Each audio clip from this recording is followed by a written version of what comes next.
was I got on my knees. I get on my knees telling God that I didn't want to. I didn't want to lose this baby. I didn't want them to take this baby too. And please help me. Please help me to not use no more. So when the time comes, I know it's close for me to have this baby, that I can go to the hospital and I won't have the chance, my baby dying or anything and being accused of murder or anything. And I got on my knees and I prayed on that bed. I said, please, God, help me. I know you up there. Please help me. I won't lose my baby. I had lost my other kids. And, God, he did. I didn't use, even though they was using in the front room for those next 5 or 6 days before my baby came, I didn't use anything. I drank a little alcohol that this guy would bring me, alcohol to the bed and everything, because I was real sick. And he brought me alcohol to the bed, but I didn't use no drugs. God sustained me not using. I told him that if you do this for me, I wouldn't use again. I would not use again if you just don't let them take my baby. Because I love my kids.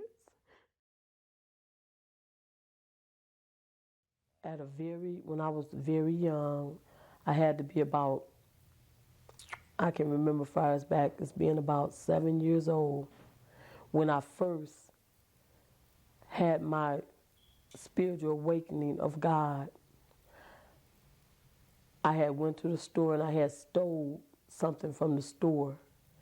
And my mother, we had got caught, me and my sisters and brothers, we had got caught.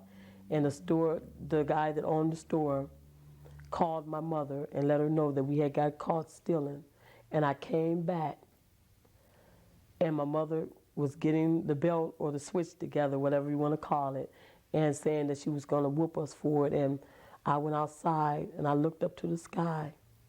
And this was my very first conscious contact with really knowing anything about God. And something within me just said, God, please, if you up there, show me that you're up there. And God, forgive me for going to that store and stealing. And automatically, my mother forgot about giving me that spanking. And ever since then, I had this, just this awakening that it was a God, but never really knowing God. And my mother, she did used to send us to church, but we would take the little money that she gave us when the women came and picked us up. Two beautiful Caucasian women would come pick us up every Sunday for church. And we had a little understanding of God because my mother did send us.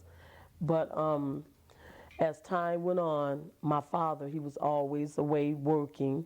And my father was an alcoholic. This is the point I want to get to. My father was an alcoholic.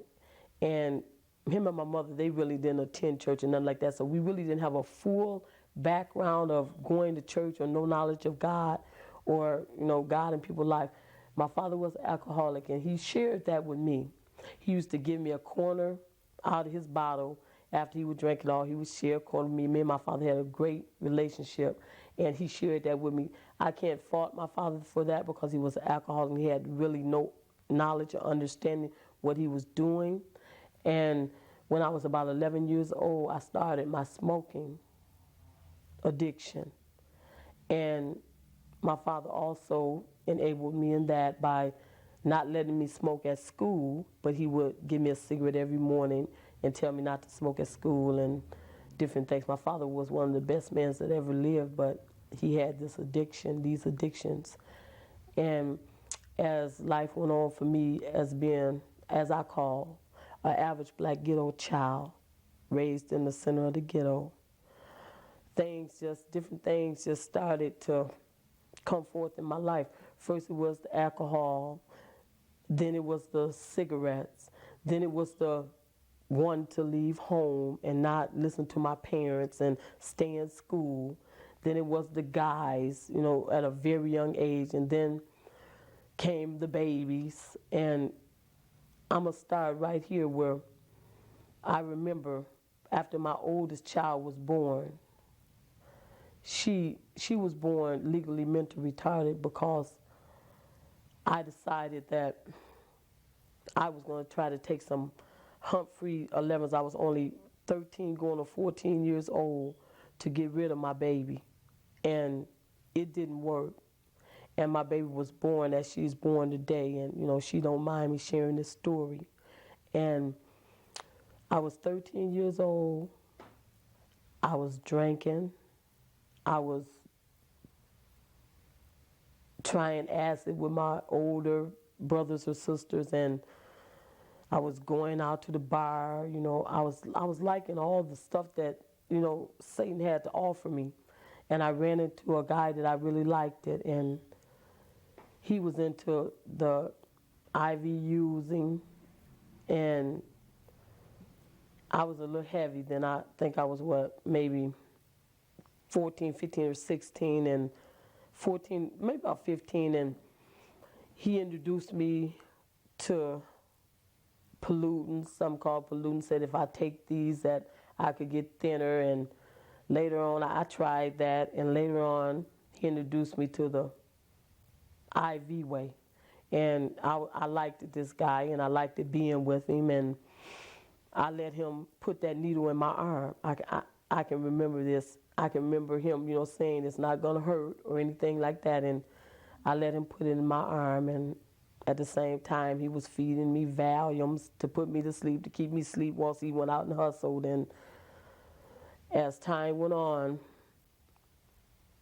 my disease came more severe because I had the alcohol there, I had the cigarettes, and now I had the needle that he was giving me, and the pills every now and then, and the acid that maybe my brother had, and all of it was just becoming overwhelming. And I was only about 17 at this time when all this started progressing, and I was like I liked going to the bars and just doing all the sinful things of the world. And it seemed like after Dennis had went to prison, he did go to prison, and I had him no longer to put the needle in my arm, so I had to seek it for myself, and I did it. I can't believe, after watching all the movies on TV and stuff, I could do this myself, but I had the courage to put that needle in my arm myself, and that's when, just the living hell broke out. When I put that needle in my arm myself, my check that I was getting every month from SSI from my father had passed, it was disappearing, and I needed to feed that addiction, and Dennis was gone, and I turned to my family. I turned to my older sisters, and I introduced this to them.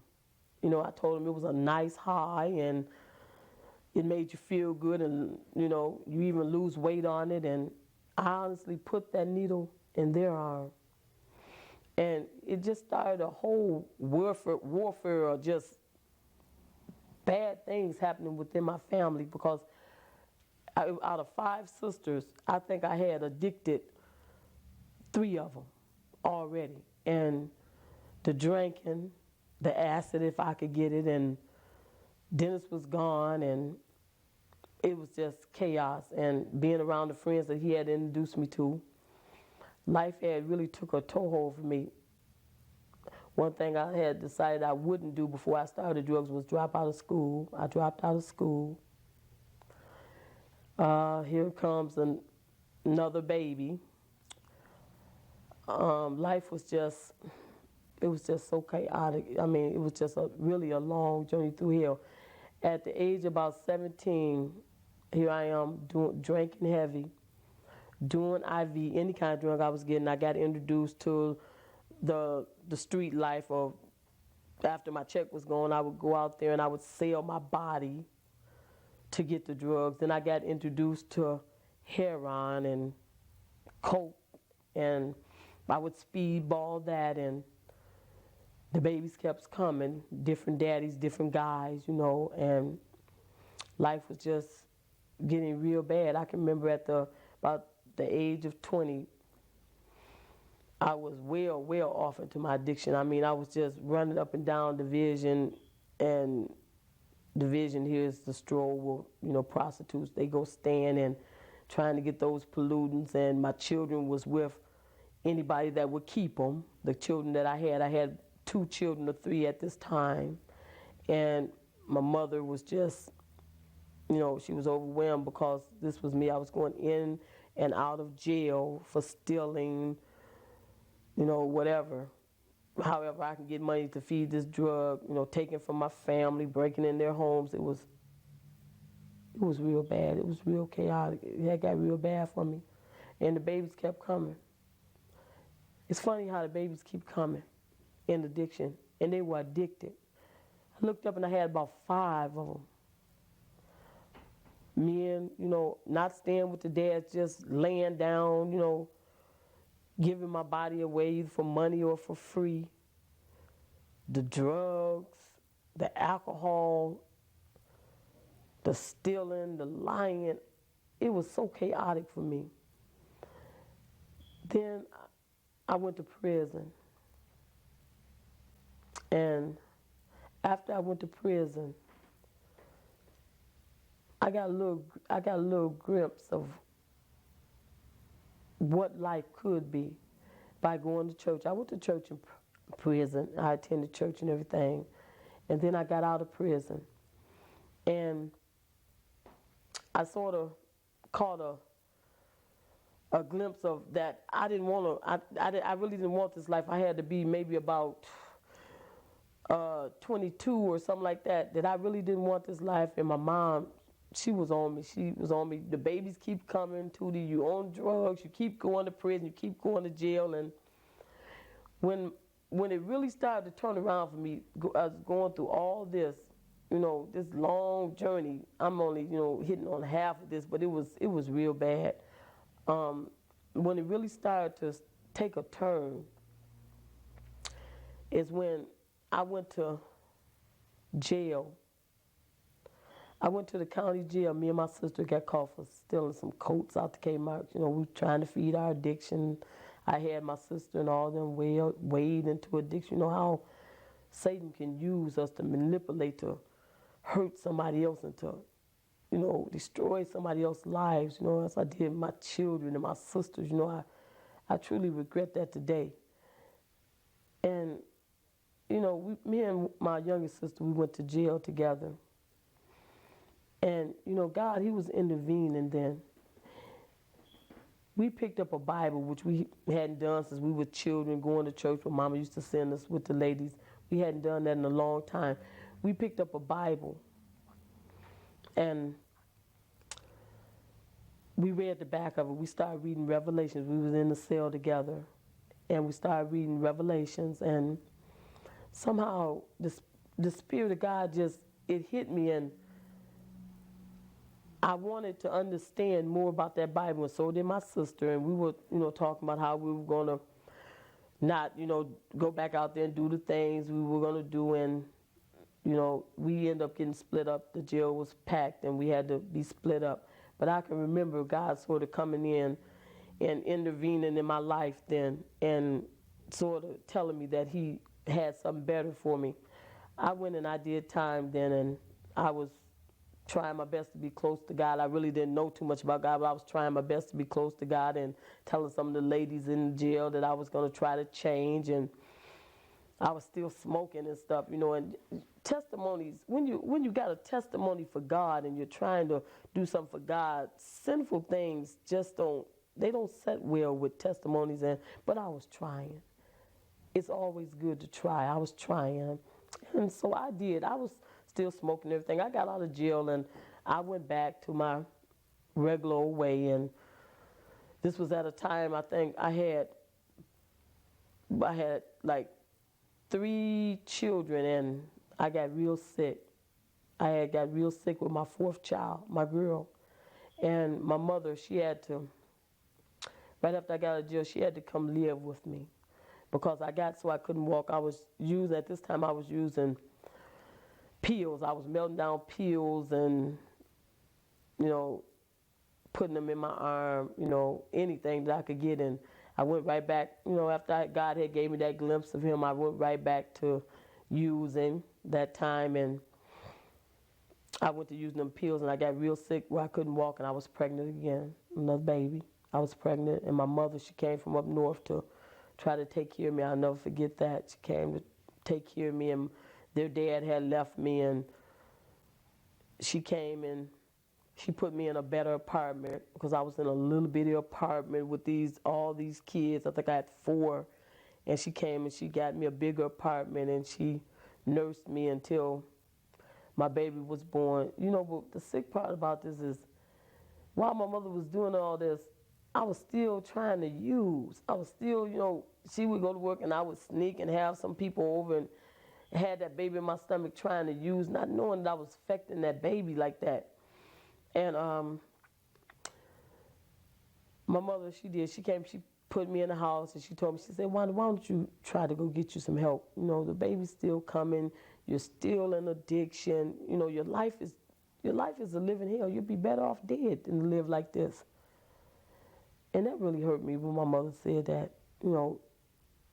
I'd be better off dead than to live the way I was living. And, at that time I was a wino too. It had got to the point where I was pumping my stomach. I honestly had, before I could get my day started, I had to go to the store or send my kids up there to steal a wine, up at the store to steal a wine, drink half the wine, throw it up, then try to start my day.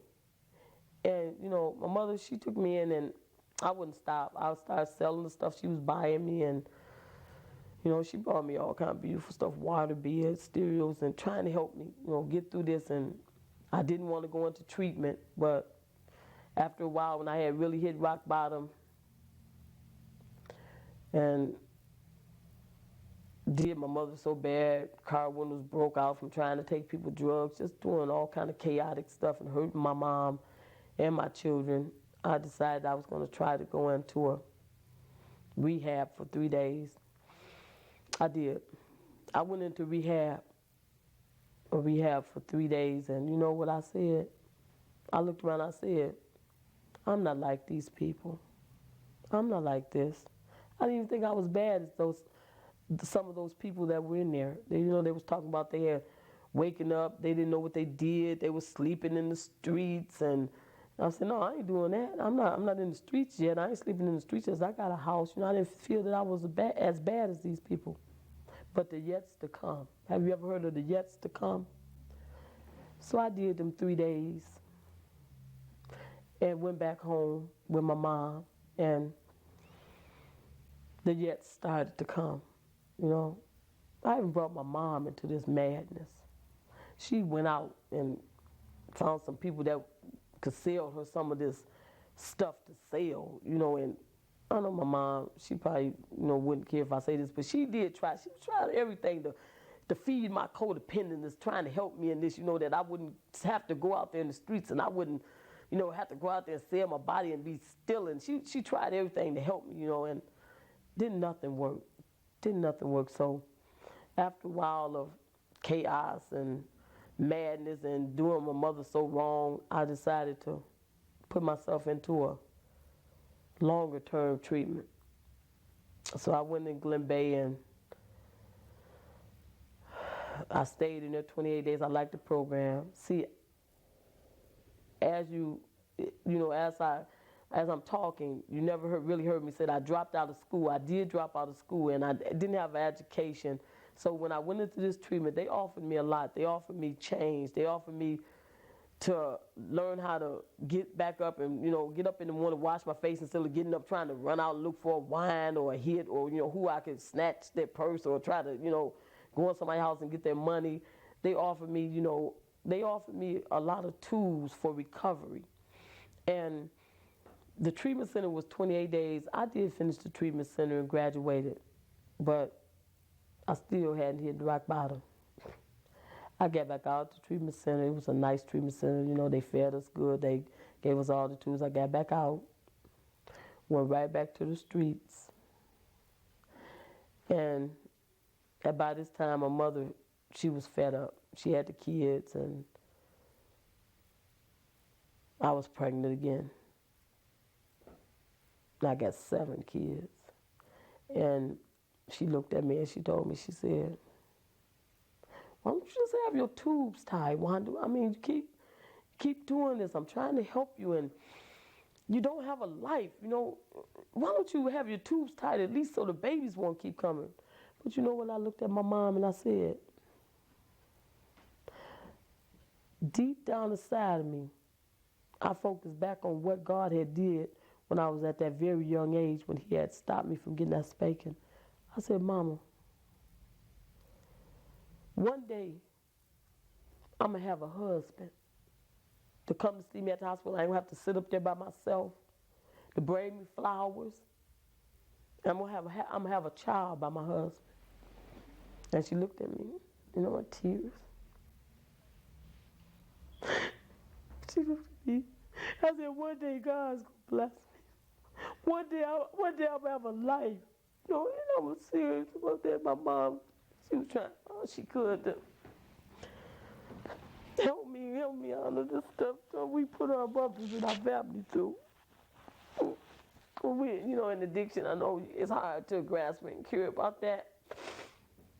But she looked at me, she said, all right. I said, Mom, God's going to bless me. I had 5 kids at that time. And I had this deep inner feeling that God was going to bless me. I didn't really know too much about God and like that, but something in me just had that feeling. So what my mother did, she moved me into my brother's house because I was spending up all the money, and my brother had a house, and he said that we could move into there. And she was working hard every day, and I was spending up all the money, welfare checks and everything we was getting, and her money. She moved me in my brother's house, and she told me she couldn't be there anymore with us. She couldn't take it any longer. So she moved with my sister, and she left me and my kids there by herself. She said she couldn't take it any longer, what was going on in my life and how I was, doing. So she had to leave it on me, and she left, and she went to stay with my other sister. And I was still out there just walking barefooted, pregnant. I was pregnant with my 6th child at this time. And I would go out there on the store. I would have no socks, no coat, and my kids would be at home hungry. And I would take the money, drink it all up, or do it in drugs. And my mom had to step in again. She stepped in, and she had the detective service workers come out to see about how me and my children were living. And they came out, and there was no food in the house. And they gave me a day to go get some food. This is how sick I was on this journey. There was no food. They told me, well, I'll give you a day or so to get some food. You say your check-in came. When they came back, there was still no food. So they said, we're going to take your kids. We're going to take them away. And, I had went through a lot of men in my life. A lot of so-called boyfriends. People said they cared about me, but all I had was those. I had at that time, I had those 5. I might be saying I'm mixing up because I had a lot of children. But I think I had the 5 then, and I had that 6th one in my stomach. I was pregnant again. And they came out and they took my kids away. And I really didn't fault my mom because she had done all she could, What more could she do? And they took my kids away. And I didn't get no better. I was still out there using and prostituting and just doing what I wanted to do and going the way life would have me to go at that time.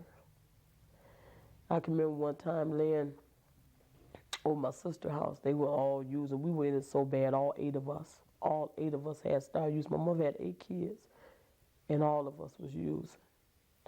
And we would get together and have little parties, using parties. Somebody would get their check, and this night we was over our sister's house, over my baby sister's house again, the one that was in jail with me, that we had decided we was going to try the Bible when we went back. And we were over there and getting high and everything. And I'll never forget this. I went next door to try to get some of the crack stuff and from one of the guys, and I decided to turn a trick with him for some of the crack because wouldn't nobody give me none of theirs. And I took all of it. This is how sick that, this kind of life can lead you to. I took all of his crack and went in the room and hid, and he came after me. And they told where I was at in the room because they wanted the crack too, and he took a board and cracked my forehead. And I had put the crack away. I had put it where he couldn't find it, and that was well hid in my private part. And I wouldn't give it back to him. He kept beating me with that stick and blood all down my face. I'll never forget this, all down my face, blood. And then he looked at me, it only could have been God that saved me that night. He looked at me and he said, I'll kill you. I'll kill you. Get out of here. He made me strip butt naked. He didn't find anything. He said, I'll kill you. And I ran out of that house stripped naked. And this how sick my disease had progressed at this time before my mother took my kids. I didn't think about the blood that was running down my face. I went right to my sister's them and picked up a pipe. And my brother had to beg me, which he was using to go to the hospital. It's sick, real sick behavior, with a thing in your mouth and blood running all down your face. Something that you wouldn't want to experience. It's a living nightmare, a living hell. But to get back to when my mother had taken my kids, I wanted my kids back. And I didn't really know how to go by doing it because I was so well into my addiction. I just stayed out there and constantly used for a while. And after a while, they gave me a social service worker to try to work with me on getting my kids back. And they worked with me. They would allow me to come see my kids on occasion. They had put my kids in a foster home. And then they threatened that they would stop me because I was coming drunk. I would come, smelling like alcohol and booze and everything, and they didn't want that, so they threatened that they were going to stop me. See, I had been in a few treatment centers, and they had told me to try at least to go in one more, and this probably could help me in getting my kids back. And I had told them, well, I would try. They were going to send me out of town to another treatment center, and I told them that I would work with them, that I would go because my kids were all that I had. And in the progress of this, being out there and trying to work with them, but still drinking and using, I only had one family member that would trust me or allow me to be around, and that was my sister. And she told me that I could, come over and, she was using, but she wasn't worse as I was, and she told me that I could come over. I was pregnant. I'll never forget this. I was pregnant with Lovey at this time. And before I moved with my sister, I had to be about 8 months pregnant, and I didn't want them to take my baby. And I was serious. Before I would let these people take my baby, I would deliver my baby myself. That was my addiction talking. I would deliver this baby myself. And I was about 7 or 8 months, and I needed another fix, and I was scared that the baby was coming, and this started me to praying. I was so scared this baby was going to come and that I was going to have to deliver this baby myself, and they had all my other kids, and I didn't want them to take it. I know they was going to take this baby if I went to the hospital, and I had psyched myself out and set up in my mind that when it come, that I would do it all. I would stoop, and I would have this baby, and I would cut the cord, and I would keep that baby, and they would not take my baby away. And at the same time I was doing this, I was still walking up and down division, selling my body, whatever I could, drinking with the wine. It was just everything. It was just horrible. And I can remember one night before I started definitely working on getting my kids back, I went out on the vision and I was hurting real bad, and I didn't have on, I don't think I had on these shoes, and this one guy came up to me and he asked me did I need somewhere to come in for a minute, and he took me in. I'll never forget this. And I didn't know it was that close to me having my baby, the time for me to have my baby. And he took me in and asked me, did I want to take a bath and everything. And I said yes. And I went in there and I took a bath. And he gave me something to drink because at that time all I wanted was something, just anything, just to put in my system. And he gave me something to drink and he took me in. And I told him it was probably about time for me to have this baby because it was feeling like it. And this man was very nice. I don't know where this man came from. To the day, I still don't know where this man came from. But he was very nice. He took me in, and he was also a user, though. And I didn't use. I got on my knees. I get on my knees telling God that I didn't want to. I didn't want to lose this baby. I didn't want them to take this baby too. And please help me. Please help me to not use no more. So when the time comes, I know it's close for me to have this baby, that I can go to the hospital and I won't have the chance, my baby dying or anything and being accused of murder or anything. And I got on my knees and I prayed on that bed. I said, please, God, help me. I know you up there. Please help me. I won't lose my baby. I had lost my other kids. And God, he did. I didn't use, even though they was using it in the front room for those next 5 or 6 days before my baby came. I didn't use anything. I drank a little alcohol that this guy would bring me, alcohol to the bed and everything, because I was real sick. And he brought me alcohol to the bed, but I didn't use no drugs. God sustained me not using. I told him that if you do this for me, I wouldn't use again. I would not use again if you just don't let them take my baby. Because I love my kids. And what happened is that the baby, my water broke, and the guy, his sister lived next door. He went and called the ambulance and everything. He went to the hospital with me, and he was there for me. He was basically the first one that ever went to the hospital with me, and he was treating me real nice. I still today, I don't know, where this man came from, but I went in and I had my baby. And my baby wasn't addicted. She didn't come out with cocaine in her system. But because my other kids had been taken away, they said that I couldn't have the baby.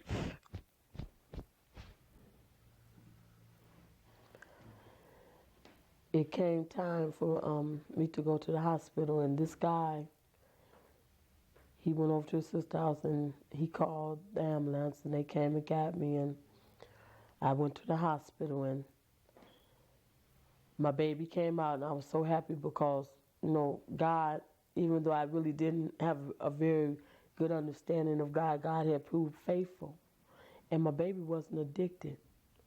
And even though the baby wasn't addicted, they wasn't going to let me bring the baby home with me, because the baby was alcohol syndrome and the rest of my kids were gone.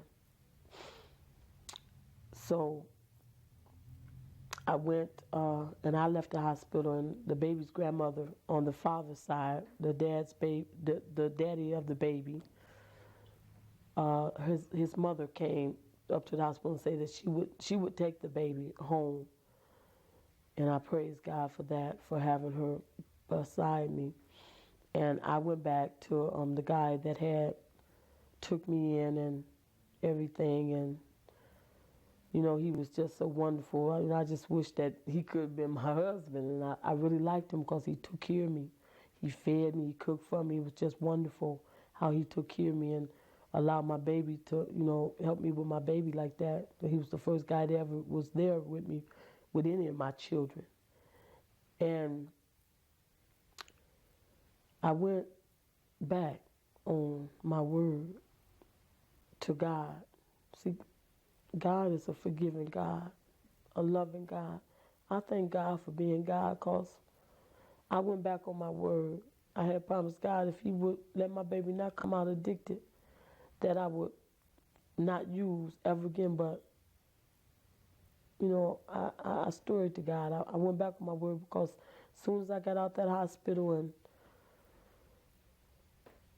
went back over there, I got my little check that I still was getting from my father, and I went and took and bought pipe and that crack and a lot of alcohol and went and got my sister. God forgive me. And I went over there to his house and I got high. But you remember those yets to come that I was talking about? They were well on their way in my life. Because this night I got to experience one of those jets that I was telling you about. This night after I got high, I got so high off of that stuff that I blanked out. Remember I said I had never passed out or anything? I blanked out this night. And to this day, I still don't remember what happened that night.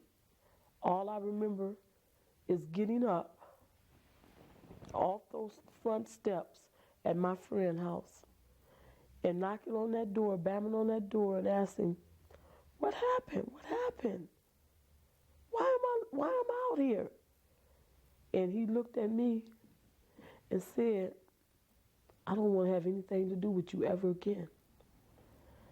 And I said, why? What did I do? He said, you're terrible. I was this beast, or I was this person. I said, but I don't remember. He said, go, get away. I said, huh? He had changed. He didn't even want me. He said, you can't be here. Bye. I said, well, just please tell me what I did at least. He said, get away from me. I didn't know what I did. The yets to come. I didn't know what I did. Now my kids was gone. He was gone. And, at first I didn't think he was serious because we had such a nice relationship. But then, I kept trying to call him and go over, and he wouldn't open the door. He was like, I never want to be around you again. You was horrible. The yets to come, y'all. The yets to come. And I still to this day. Even my sister couldn't tell me what happened. I kept asking, but nobody could tell me. I still don't know today what happened. So he was gone, my baby was gone, and I was back full of drugs and alcohol again, out there alone, just walking up down the street, staying where I could stay at, and I moseyed back to my sister's house, the only one that would let me in. I moseyed to her house one night. I was bleeding, blood running all down my legs, no shoes on, and she looked at me. She started crying. She said, I don't know what had happened. See them yets to come. I don't know what had happened, but I made it to her house, and when I woke up, I was laying up against her wall, and all I can remember is just her letting me in, and when I woke up, I was against that wall, and I was bloody, and she said, you never gonna get your kids back. And, she let me go in there, clean myself up, and,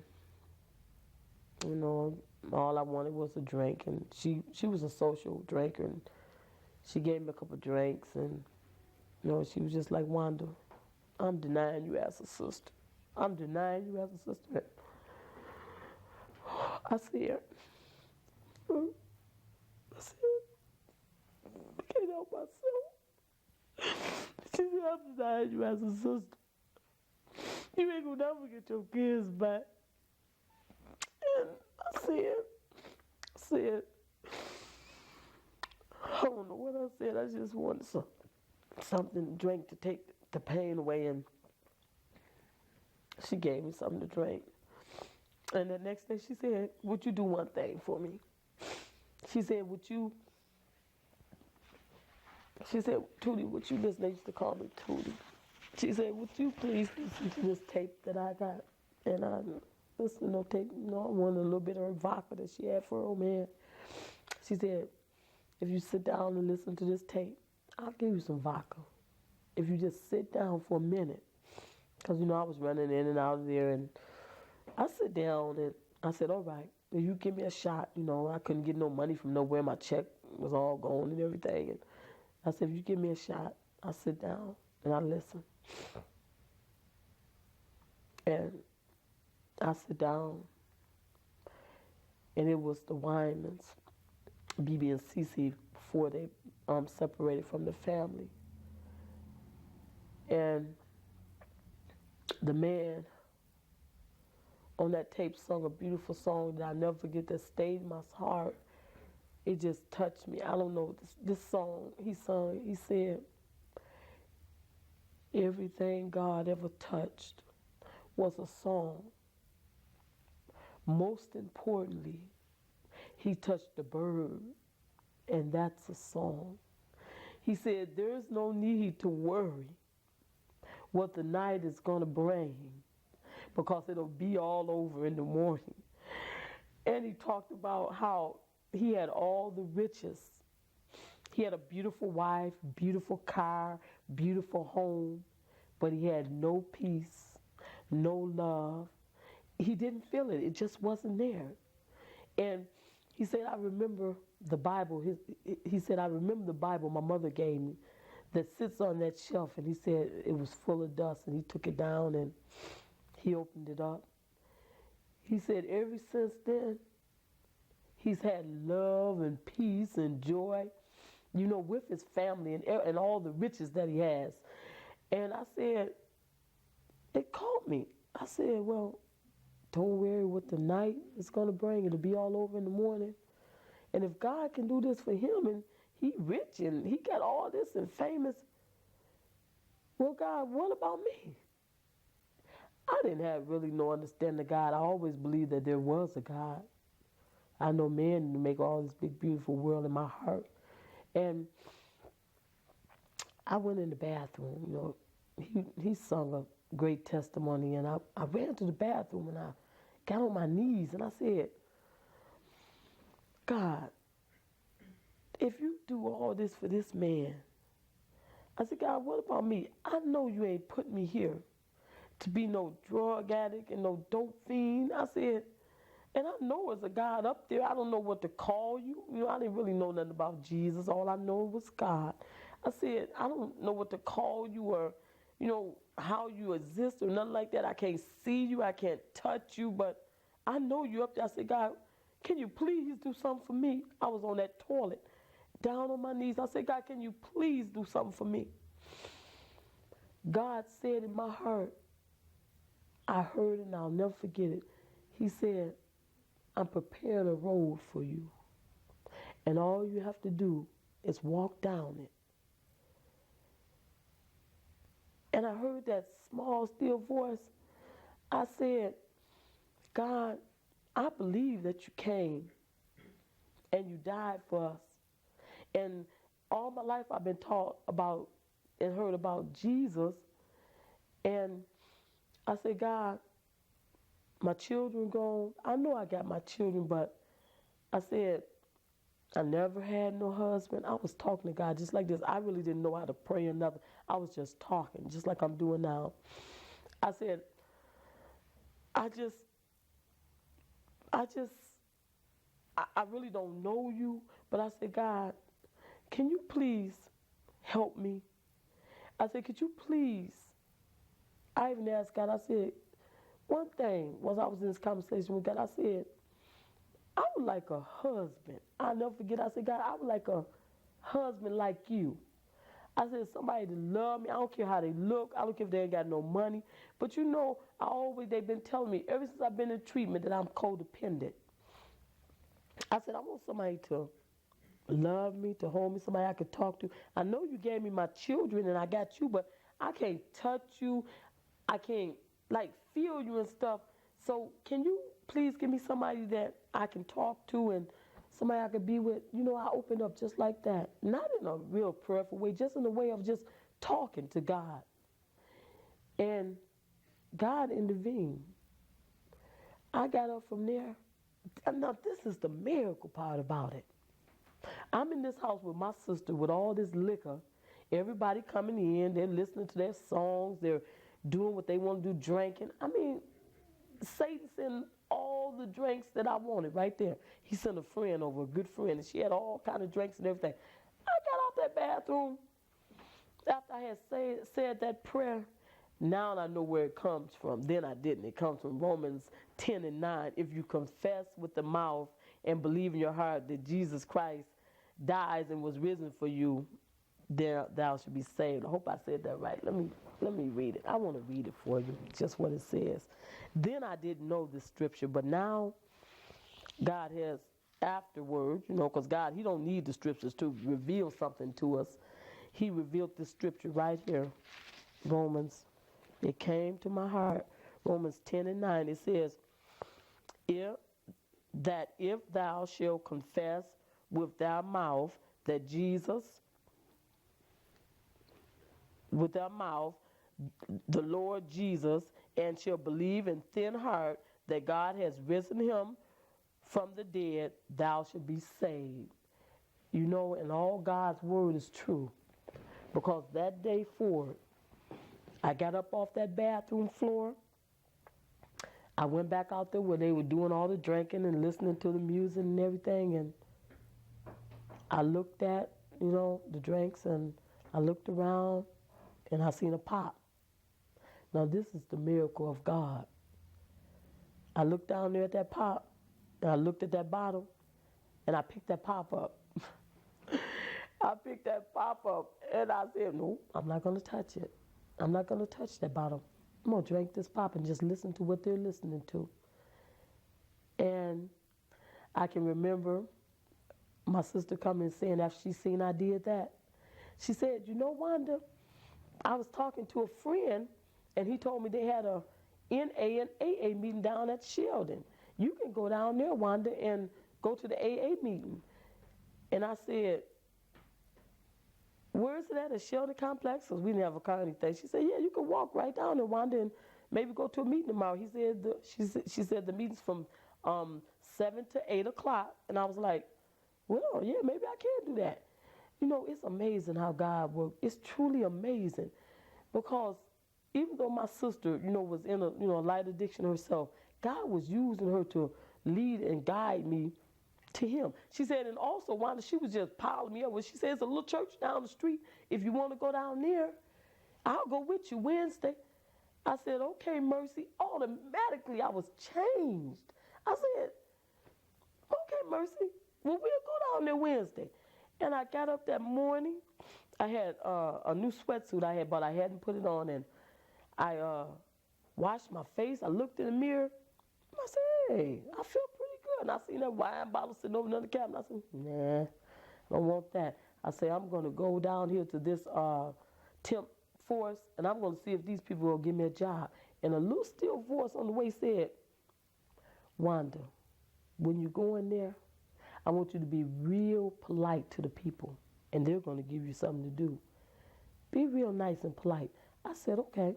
I went down to that temp force that morning, and I told the lady, I said, she was so beautiful. She was a beautiful lady. I said, you look just like Farrah Fawcett. She said, huh? I do? I said, yeah, you do. You really do. And that lady gave me a job that day. She gave me a job that day. And I was like, whoa, is this, the role that God has prepared for me? And I was overwhelmed. I was overwhelmed because I really didn't truly know too much about God, but this still voice that was guiding me. And I went that night, or the next night, I went on down to that AA meeting, and I sat myself down there, and I looked around at all the people. They were talking about how many years they had in sobriety, and, how they were kept, and they, didn't choose that addiction no more, and I wanted what they had. And I liked the AA. I liked what they were saying. And even though my favorite hangout was right across the street where I go get my beer and shoot the dice or whatever I need, the crack or whatever. I didn't know it then, but I know it now. God had me. God had me. Because I can remember walking down to the AA meeting, and right after leaving there, I went across the street, and there sit one of my sisters that I had introduced to drugs, and she had her pipe and everything, her crack, and I looked at her. I got in the back and I looked at her. I said, no, I'm getting out of here. No, that wasn't me, that was the spirit. The spirit that God had sent in me that night through that tape, through that testimony. And I got out of there. And I can remember next night going across there, and they were gambling, they was drinking beer, and Spirit told me, get out of here. And my kid's father, that the one that I truly liked out of all, 5 different fathers, he was there, and me being codependent, I wanted to be with him, and I sort of got with him. And do y'all know the Spirit even kept me from defiling myself that night? Because we were going to be together, and somehow I told him, I said, this wouldn't be right. No, I don't want to do it. I just didn't want to do it, and I told him, no, that's all right.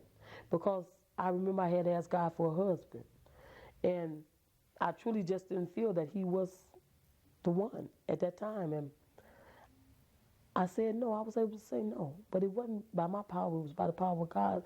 God can keep us even when we don't even know that we're being kept. Wednesday came around, and it was time to go to that church. My sister reminded me, you going to church, right? I said, yeah, I'm going. And we went down to that little church, and it was a Bible teaching church. And the jolly old pastor there, never forget him, he accepted us in warmly, and he talked about God, and something in me, it was just good, and I just wanted to hear what he had to say. And he was preaching and jumping up and happy, and he was real into it, and I was like, ooh, I like it. And I ended up joining that little Bible church. My sister, you want to go tonight? They had church on Wednesdays and Sundays, and it was nice. The feeling, when I asked God into my heart, the feeling that I got was one that's unexplanatory today. And, I had asked God for that husband. I wanted God to be there, but I also wanted this companion too, and I wanted to be my husband this time. I didn't want it to be just a lay down or, okay, I like you, or, okay, here's this money. I didn't want it to be that no more. And my children were still gone, but my baby was with her grannies, and I can remember going down to the AA meeting and looking across the table. And see, I'm codependent. I wanted somebody to be with, and Satan had sent me a couple people, even one man that offered me a whole lot of money, but by the grace of God, I was able to say no. This ain't what I want. This is not. I just don't want it. By the power of God, that was God's power, not my power. And I was at the AA meeting, and I looked across the table, and I said, God, why do those kind of men always be married? I'm talking about that one sitting, that one talking real good right there, that one in recovery. Why is them kind of men always married, And I looked at him, I said, that's the kind of husband I would want. And not knowing that we were going to get together and everything, but after the meeting, we got up and we hugged, and we did this mighty hug, and he asked me, after the meeting, I left out the door. It was this other guy that I had been watching, because I wanted somebody to be with. I'm codependent, and I wanted somebody to be with, but I wanted it to be the right one this time, because I had, asked God, and God had put that trust in me. And he came outside, and he asked me, could he get my phone number? This nice man. I was like, well, I don't want nobody with nobody. I'm not in that kind of life no more. And he was like, well, I have somebody, but it's not healthy. She's using, and I'm not in that life no more. I don't want to use. I want somebody that's not using, and I would like to cook dinner for you. I was like, cook dinner for me? And he said, yes, I would like to cook dinner for you. And so I said, okay, I'll take your number. And I took his number, and not knowing that that man was my husband. And he did. He invited me over to cook dinner for me, and it was real nice and pleasant. And it was just unbelievable. And, this was this man that I had sit across the table from saying, God, I wish I had one like that. That's the kind I want. Not knowing he was my husband, it's just overwhelming. And he was living there with somebody at this time. And he was in recovery, like I said, also. And he was like cheering the meetings, so he had to get up and, get ready for the meetings every day. I had nowhere to stay but with my sister, and he told me I could stay there with them for a while, so I did. And a special part that I want to mention is how I told God, I said, God, after I had that first talk with God, it was easy for me to talk with God. I said, God, and it wasn't in a praying fashion, it was just talking to God. I said, God, if he is my husband, because I have to be truthful, I was still in the having sex, and all that stuff then. And I said, God, if he is my husband, let me know. And God gave me a special knowing that he was my husband, and we got together. And after that, I had that companion. I felt that this was the man that God was putting in my life, and I wanted my children back now. And I wanted to do or go through any length to get my children. And they sent me away to the Glass House in Lansing, to a recovery center, and it was very nice. And I had told Irvin that I would be back in 6 months or whatever it took me to graduate, and I would get my children back. And he was very supportive of me and my children. Even before I went to the Glass House, he would go out there with me to see the children and play that father's role. He was very, very supportive, and he had got him a little apartment, and he would allow my children to come over. I was staying clean, not by my willpower, by the power of God. And I went into that treatment center, and I tried to work it to the best of my knowledge, and I was praying. I was getting down on my knees, humbling myself, as the Bible says now.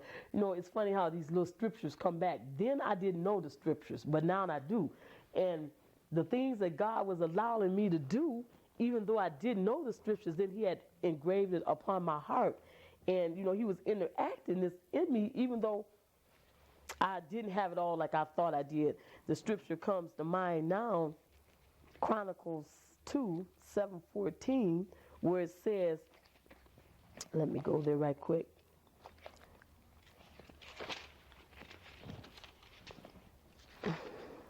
Chronicles 2:7-14, it says,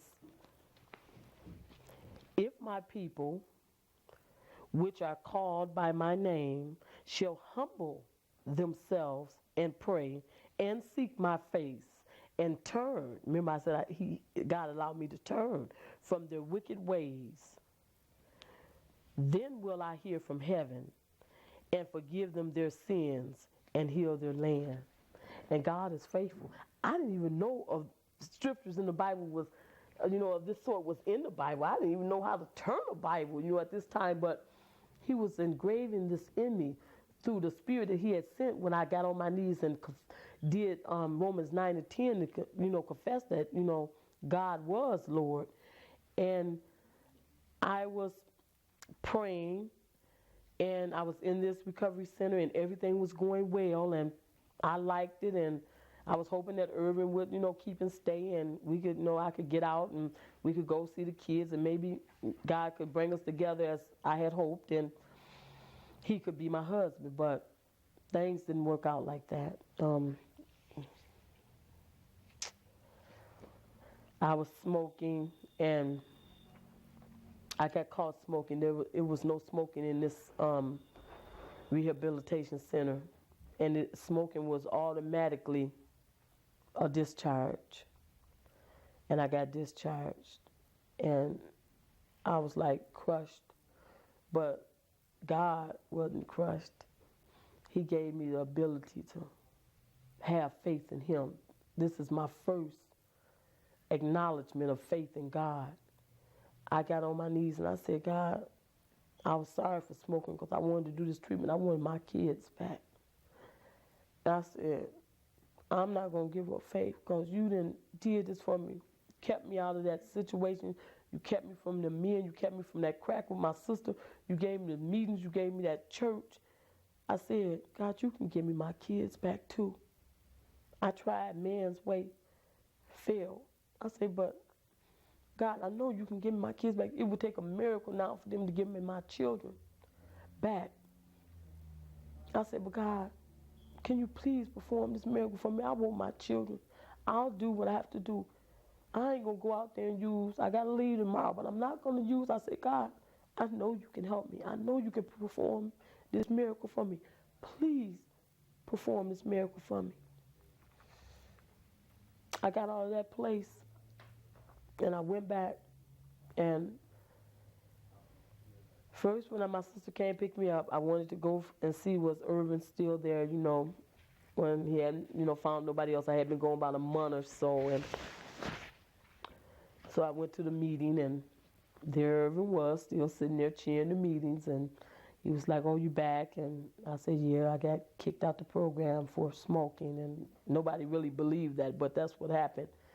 And I went to, he still had his little apartment. I think he had lost a little faith in me, like everybody else, because I had got kicked out the program, but one of my sisters, she let me come stay there, another sister, my baby sister, and they were using over there too. I was still in that environment, but God is good. God is powerful.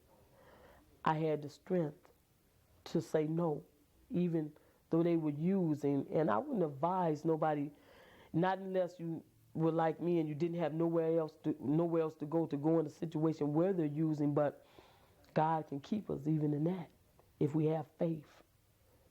Faith. If we have faith, God can keep us. And I had enough faith then, even though I didn't know what faith was, like they talk about in Hebrews. I love that chapter. Faith is the substance of things hoped for, things not seen. But I had a little faith then that God was going to give my children back. And I even though they were using, I didn't use. I even gave them money, because when I had got out of there, I went down and found Irvin. I moved my sister. God blessed me to get a job, and I stayed there, but I resist. And yes, temptation came, but somehow God allowed me not to pick it up. And I have to say God, because I had no power. I had tried all I knew to stop using, but I had no power to stop using. But once I asked God in, I had all the power to stop using. And what happened is the lady, they brought a new lady to where that I was receiving the counseling for my children. They brought a new lady in that was going to start working with me and my children. She told me, by the grace of God, she was a good Christian woman. She said, I'm going to give you another chance to get your children back. And I said, okay, you can give me another chance. She said, if you could stay clean like you're doing, you tell me you've been clean even though they kick you out that program. If you can stay clean and show me this for 3 months, 3 whole months, I'll give you your children back. And I was like, whoa. She said, but you're going to have to do some outpatient counseling. And I said, okay, anything, I'll do it. And you're going to have to continue going to meetings. And I said, okay. And she arranged that I could go to a place where they were going to give me outpatient counseling. And I went to this place, and the very nice counselor there, he was a Caucasian counselor.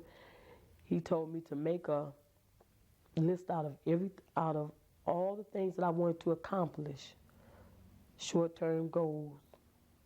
And on that list, I would like to share with you, I had to have a church family, which God had already gave me, that little church family, to quit smoking, to get my kids back. They're not in order, probably like they happen or as I put them down, but to get my children back, to lose weight, to get a job, to go back to school and get my GED, and to get a home. Just the little simple things for my children that I really had never had, or, my addiction robbed from me. It took all that from me. And I wrote that little list, and it was just the little simple things. And time by time, little by little, God accomplished every one of those things that I had put on the list. First of all, I moved out of my sister's house where they were using, because Irvin seen that wasn't safe. He said, come on back and stay with me, which at first he didn't really want to make that move, and I thought that was a little shaky, but he said, come on, I got an apartment, and I moved in there. Then I went down to the Sheldon. Everything was going on at the Sheldon complex, meetings, people going back to school. That was just a beautiful place for people to rehabilitate. And I went down there and I got into a program for school, and I got another job through that same temp service where the lady had gave me the job before I went to the glass house. And I would go pick up my children, take them to church. I had to go to any length, through any length to do this now, because Irvin at that time, he wasn't really in church, or he didn't want to go to a little church with me. But what I would do after I got my check, I would take out money, I would go to the foster place, and I would take a cab, and I would take my children to church with me. And then I would, get a ride either from the pastor or whatever, and I would go back. And God was helping me go through any length to work and walk down this road he had prepared for me. And I was doing that. I was going to my meetings. I was going to work. I was going to school. And at this time, I only had maybe a third grade IQ, because I was always in special ed. But God was blessing. This was the hand. This was truly, truly a miracle from God. This was the hand of God for this average black ghetto child. I never really had nothing, but I grew up, as I told you before, but God was truly blessing down, and his hand was in it, and he had prepared this road, and I was willing to walk down it. And I didn't want to turn back, because it was just so beautiful, and things just was unfolding one by one.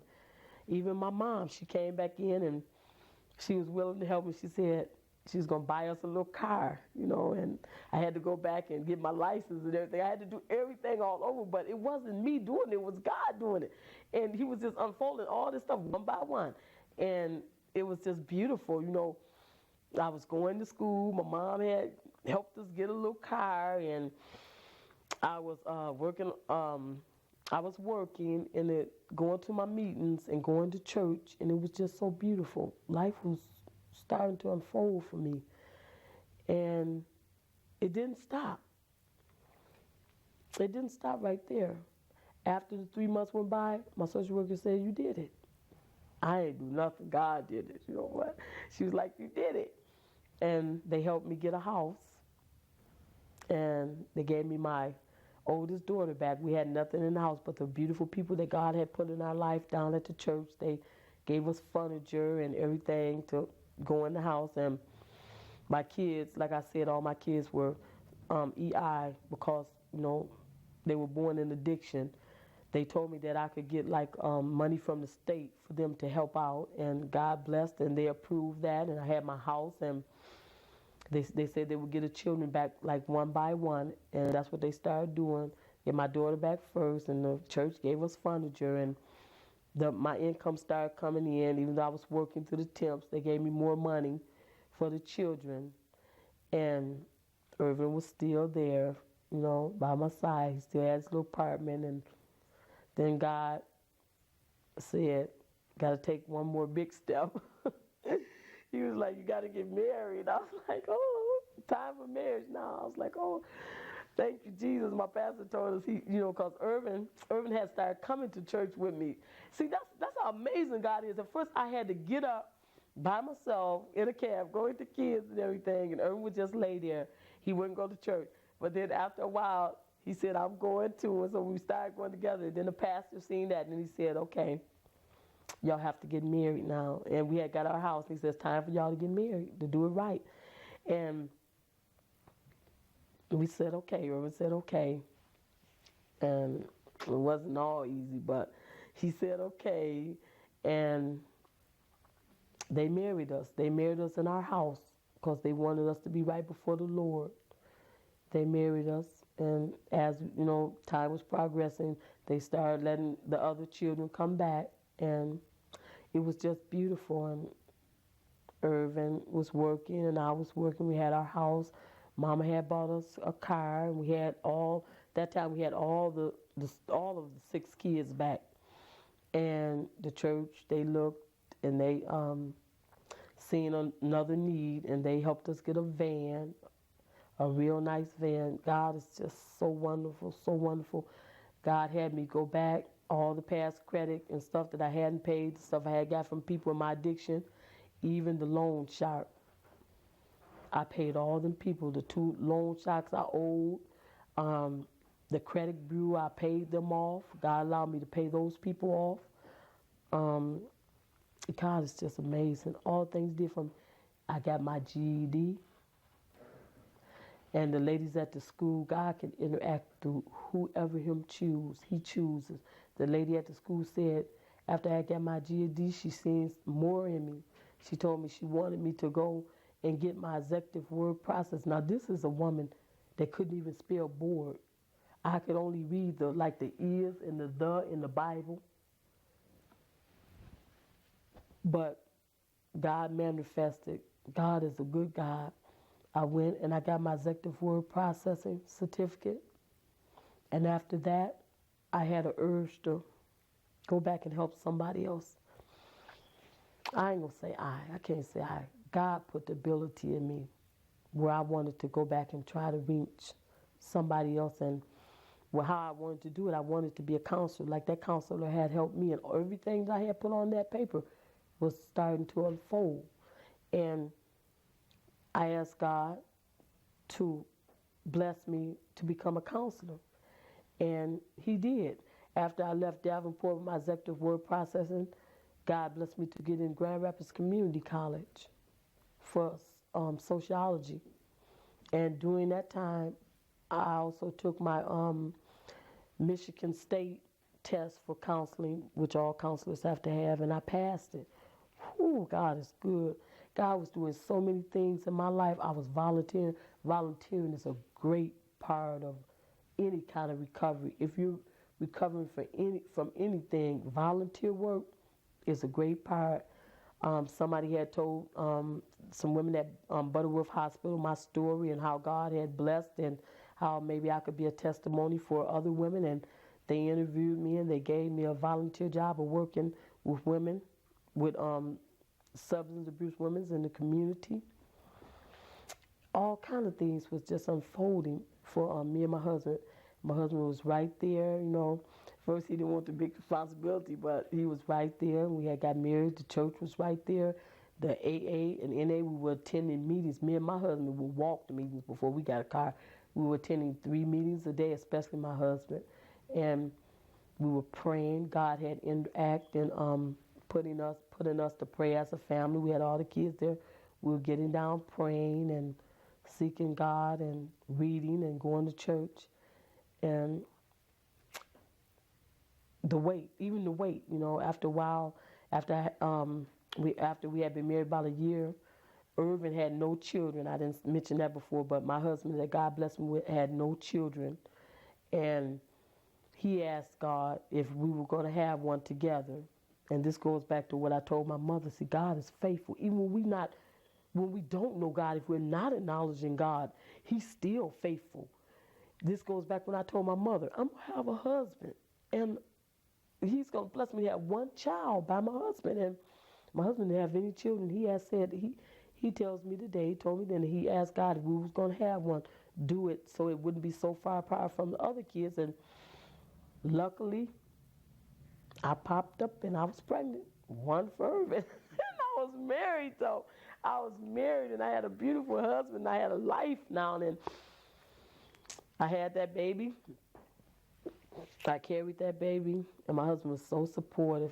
He made me get out of school because I was going to school like mad, and he protected me with that baby, and we had this baby, and it was beautiful, and it was his first child. And my mom, she was just standing back watching, watching the power of God, and it was beautiful.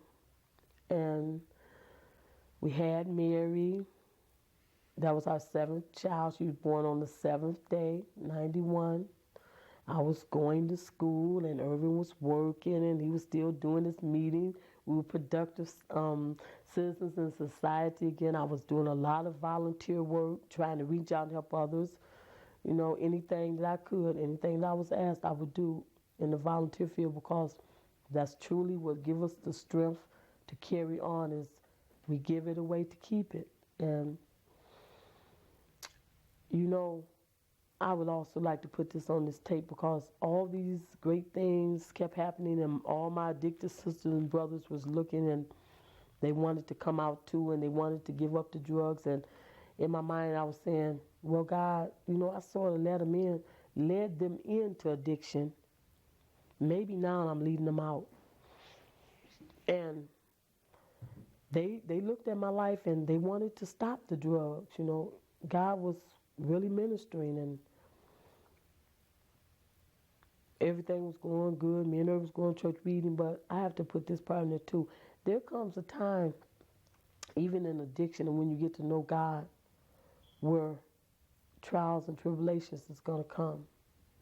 And Satan is going to ask, just like he asked Job, for us to be tested. All going good. I mean, everything's going good. It looks just like a picture, you know, beautiful story. And then, you know, God blessed us from out of that apartment that we were in, that house that we were in, and he blessed us with our own house. God made a way that we could get a big, beautiful house. I dreamed of having a big, beautiful house and one of those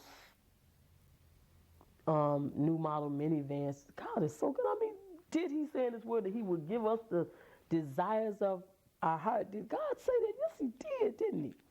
He would, if we seek ye the kingdom of heaven first, that he would give us all the desires of our heart.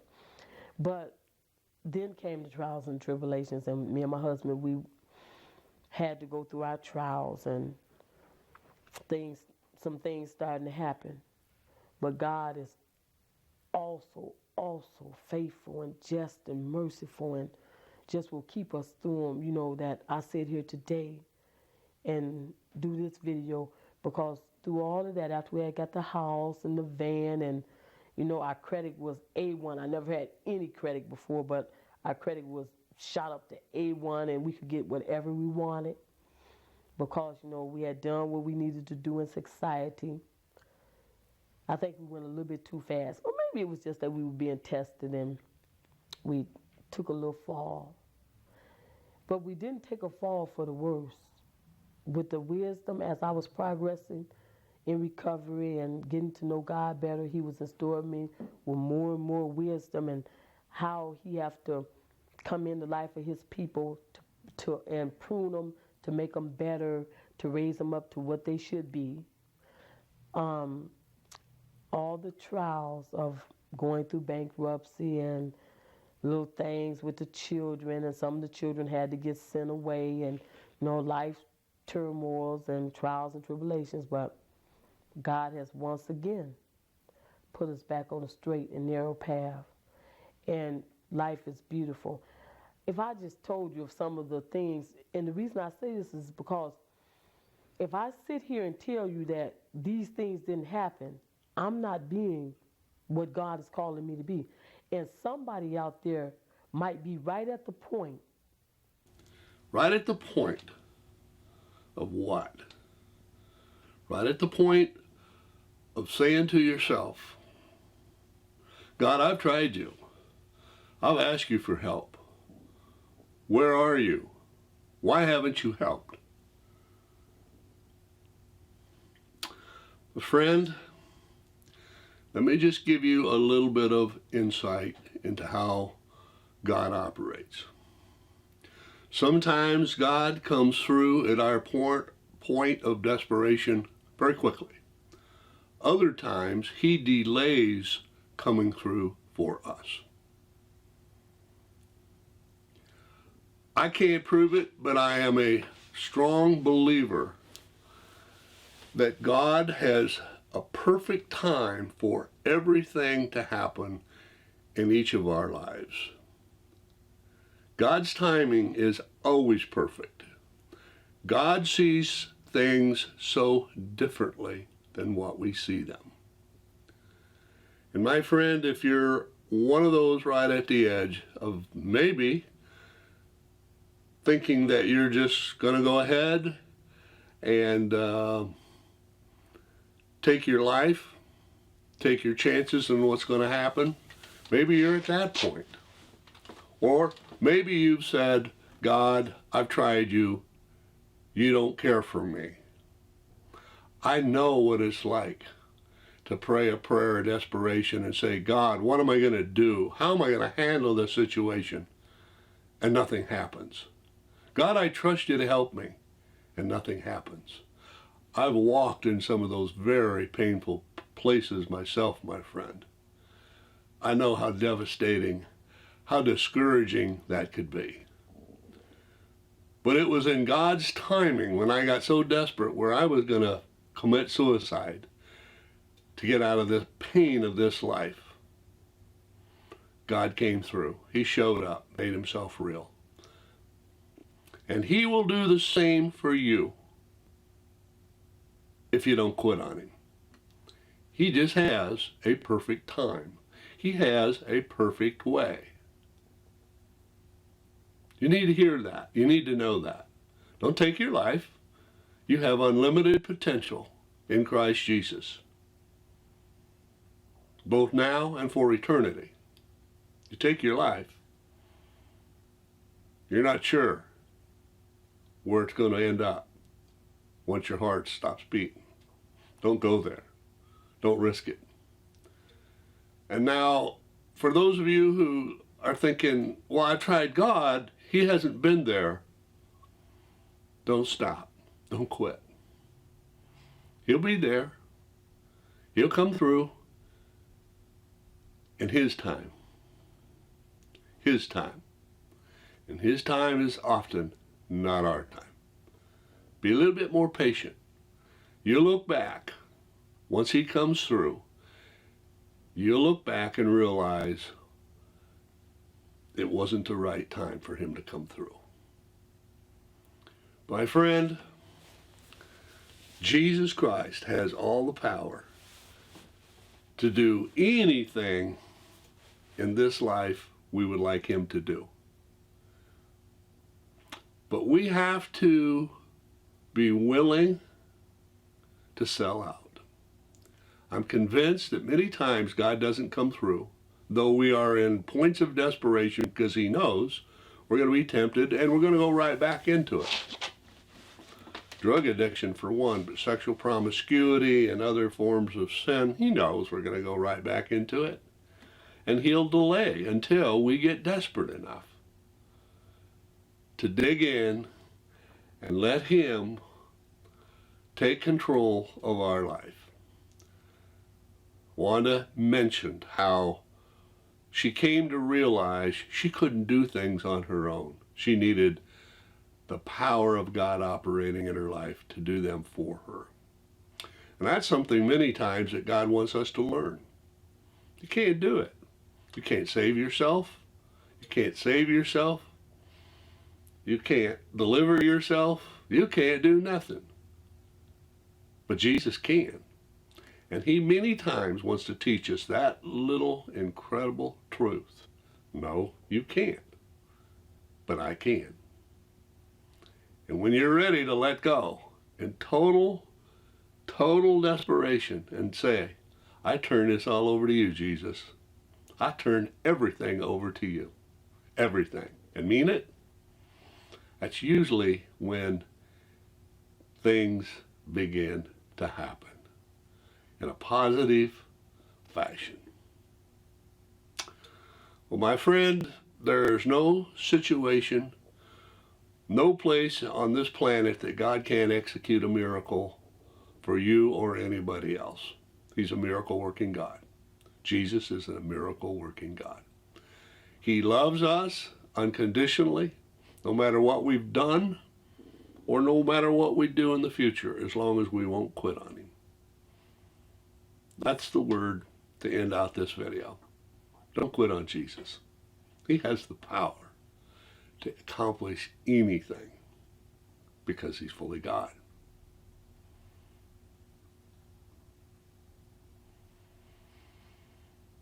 Don't quit on Jesus. He'll never quit on you, but he'll let you quit on him. If the devil tricks you into believing Jesus doesn't care for you, the devil is battling for your soul. He doesn't want you giving it to Jesus so you have eternal life, that you have change coming. You have positive change coming. This gal, she went long. I had to cut off some of her testimony. I filmed this a number of years ago, 10 years or longer ago. She's gone on to be used in ministry in various ways, capacities, and she's gone through trials, yes, but she's sold out to let God use her to impact the lives of other troubled people, much like she was.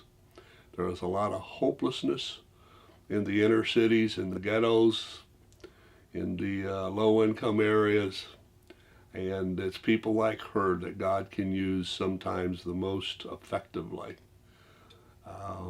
because her life reeks of hope. And so with that, go with Jesus. Go with Jesus. Hang in there. Don't quit on Jesus. He won't quit on you. But he does love you enough to let you decide what you're going to do. He has eternity in store for you that you can't fathom. For each and every one of us. Eternity of joy. Eternity of wonder. And Satan will never get that. He lost it. He'll never get it back. And you know what? He don't want you to have it either. He wants to take you straight to hell and be as miserable as he is. Don't let him do that. Be wiser than that. God wants to give you the best he has. Satan has given you the best he has. Probably the youngest childhood. He's given you misery, he's given you pain, he's given you hardship, he's given you discouragement, he's given you depression, given you physical diseases, he's given you all kinds of mental and physical pain. That's all he has to give. Quit on him. Let him quit messing with you. Get connected to the one who created Satan and the one who's going to determine the hell that Satan is ultimately going to suffer. All right? Put your faith and trust in the one who can do things for you.